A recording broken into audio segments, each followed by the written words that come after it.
Hello guys, कैसे हो आप लोग? बढ़िया गाइस। मैं आज सुरक्षा के बारे में बताने वाला हूँ, जो कि हमारे जीवन के एक महत्वपूर्ण टॉपिक है। तो चलिए स्टार्ट करते हैं। Cyber security. साइबर सिक्योरिटी में पासवर्ड को स्ट्रॉन्ग और यूनिक रखना। जो कई प्रकार के लोग होते हैं जो कि अपने पासवर्ड को स्ट्रॉन्ग नहीं करते, तो हमें ऐसा नहीं करना। जितना हो सके उतना स्ट्रॉन्ग करने की कोशिश करना।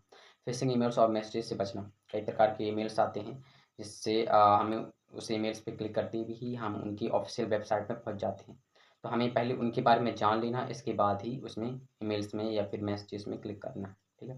इसके अलावा ऑनलाइन ट्रांजेक्शन में सिक्योर वेबसाइट का उपयोग करना। कई प्रकार के वेबसाइट आ गए हैं, जैसे पेपल हो गया, मीशो कंपनी की। कई प्रकार के ऐसी ट्रांजेक्शन है जिससे हमें सिक्योर रखना है। ठीक है। और जो है तो ट्रस्टेड ट्रस्टेड वेबसाइट का ही उपयोग करना। एंटीवायरस सॉफ्टवेयर का उपयोग करना। हमें एंटीवायरस सॉफ्टवेयर का उपयोग करना है जिससे हमारा जो फ़ोन है वो हैक ना हो। और फिजिकल सिक्योरिटी, घर और ऑफिस में सिक्योरिटी सिस्टम इंस्टॉल करना है। जैसे मान लीजिए आजकल कई प्रकार के बाबा आते हैं जो कि बहुत ख़राब, वो घर में घुस के कुछ भी कर सकते हैं। तो हमें बच्चों को सेफ्टी सिखानी है। ठीक है। और कि कैसे उनसे बचना, क्या करना, हर एक चीज़। और ऑफिस में जो है कि हमारे डॉक्यूमेंट वगैरह होते हैं, तो कोई उन डॉक्यूमेंट को छू ना सके, ले ना सके। तो इसके लिए हमें ऑफिस में भी सिक्योरिटी किसी न किसी प्रकार की रखनी है, जिससे कि हमारे ऑफिस में कागजात कोई देख ना सके, हमारी पर्सनल इन्फॉर्मेशन को कोई मतलब ले जा ना सके। ठीक है। और इमरजेंसी कॉन्टैक्ट नंबर को सेव करना। जो सेटिंग में आप जाके फ़ोन की सेटिंग में जैसे जाके देखिएगा, उसमें जो है तो इमरजेंसी एसओएस नंबर लिखा होता है। तो वहाँ पे हमें क्या करना है कि अपने जो घर परिवार के उनकी इमरजेंसी तौर पर नंबर लिख लेने हैं, जिससे हमें बाद में दिक्कत ना हो। ठीक है। और एक और नंबर आता है 112 करके, तो उसे भी इंस्टॉल कर लीजिएगा, क्योंकि वो बहुत ज़रूरी होता है। और उसमें आप कहीं पे यदि मान लीजिए फँस जाते हैं, तो आप उसमें क्लिक करते ही जहाँ आप फँसे होंगे वहाँ की पुलिस आपको कॉल करेगी सेफ्टी के लिए। ठीक है। तो हेल्प के लिए तो आप वो भी कर लीजिएगा। और पर्सनल सेफ्टी के लिए सेल्फ डिफेंस टेक्निक सीखना। यानी हमारी पर्सनल सेफ्टी के लिए हमें सेल्फ डिफेंस टेक्निक सीखना चाहिए। मैं ज़्यादातर लड़कियों को ज़्यादातर कहता हूँ, क्योंकि रेप ज़्यादातर होते हैं। अब फ़िलहाल मेरे यहाँ पे भी हुआ है। ठीक है। तो हमें जो है तो हमारे मध्य प्रदेश में हुआ है। तो जो है तो हमें पर्सनल सेफ्टी रखनी है, आप मतलब सिक्योर होना है खुद से। ठीक है। और सीखना, अन्य लोगों से बचना। कई लोग वो जो होते हैं जो भोलेपन में आ जाते हैं, तो हमें ऐसा नहीं करना है। हमें उनके बारे में जानना है, उनकी फीलिंग्स समझना है, इसके बाद उनकी मदद करने के लिए आगे बढ़ना है। ठीक है। फाइनेंशियल सिक्योरिटी में है बैंकिंग ट्रांजेक्शन में सिक्योर प्रोटोकॉल्स का यूज करना।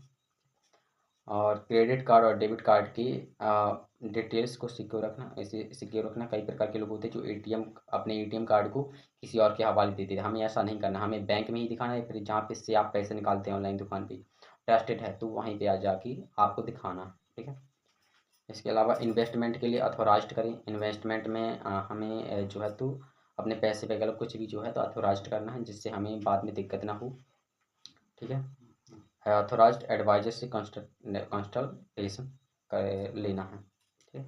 और इमरजेंसी फंड का क्रिएशन करना है। कोई कोई लोग होते हैं जो इमरजेंसी पड़ने पर ज़्यादा ही कुछ नर्वस हो जाते हैं। हमें ऐसा नहीं करना है। हमें इमरजेंसी जो है तो इमरजेंसी पड़ने पर भी आराम से काम लेना है, जिससे हमें बाद में कोई दिक्कत ना हो। ठीक है। पर्सनल सेफ्टी, पहला अपने आसपास के वातावरण को जानना। अपने आसपास के वातावरण को जानना है, जिससे हमें बाद में कोई दिक्कत ना हो। ठीक है। और इमरजेंसी सर्विसेज के नंबर्स सेव करना। जैसे मान लीजिए कि फायर ब्रिगेड हो गई, तो आग लगने पर हमें फायर ब्रिगेड का नंबर सेव करना चाहिए, एम्बुलेंस का नंबर सेव करना चाहिए, जिससे हमें दिक्कत ना हो बाद में। ठीक है। सेल्फ डिफेंस टेक्निक, जैसे मतलब मैंने बताया, सेल्फ डिफेंस टेक्निक सीखना किसी भी प्रकार में, जैसे जानवर हो गए, बिच्छू वगैरह कुछ भी, तो हमें उनसे कैसे बचना है। इंसान हो गए, कुछ भी हो गया, तो हमें उनसे कैसे बचना है। तो हमें जो है तो अडेप्टेबिलिटी भी रखनी है हमारे शरीर में। ठीक है। और हमें सेल्फ डिफेंस सीखना है। अपने परिवार के मेंबर्स को सिक्योरिटी टिप्स सिखाना, जिससे हमें बाद में कोई दिक्कत ना हो। ठीक है। हमें परिवार के साथ जाते तो उन्हें भी आना चाहिए कि हमें कैसे बचना। जैसे मान लीजिए भूकंप आते हैं, सुनामी आती हैं, तो हमें उनसे कैसे सिक्योर रहना है, भूकंप से कैसे बचना है, ज्वालामुखी के फटने पे कैसे बचना है ना। तो हमें उससे कहना, और मतलब कई प्रकार के हादसे हो जाते हैं, हमें उनसे कैसे बचना है, और घबराना नहीं। ठीक है। हमें इसके लिए बहुत जो है तो बहुत सावधान रहना चाहिए, है ना। और इसके अलावा है जो है तो डिजिटल सेफ्टी में सोशल मीडिया पर पर्सनल इन्फॉर्मेशन को सिक्योर रखना। मैं कहता हूँ कि आप डिजिटल जो सोशल मीडिया पे हैं तो वहाँ पे अपने डॉक्यूमेंट्स शेयर मत ही कीजिए, तो ही अच्छा है आपके लिए।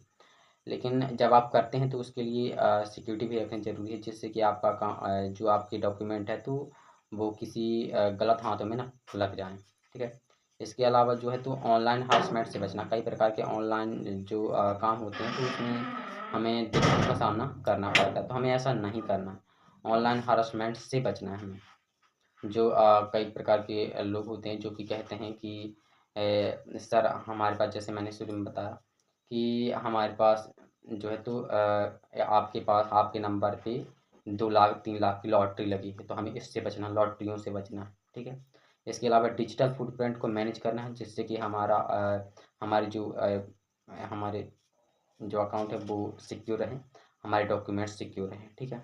इसके अलावा ऑनलाइन प्राइवेसी सेटिंग को कॉन्फ़िगर करना है, जिससे कि हमारा अकाउंट, चाहे जो हमारी हिस्ट्री है, मोबाइल की हिस्ट्री, वो सेव रहे, और कई प्रकार की जो हमारे Instagram ID, Google ID, Facebook ID, Twitter ID, ये सिक्योर है, ठीक है। थैंक यू सो मच, आप समझ ही गए होंगे।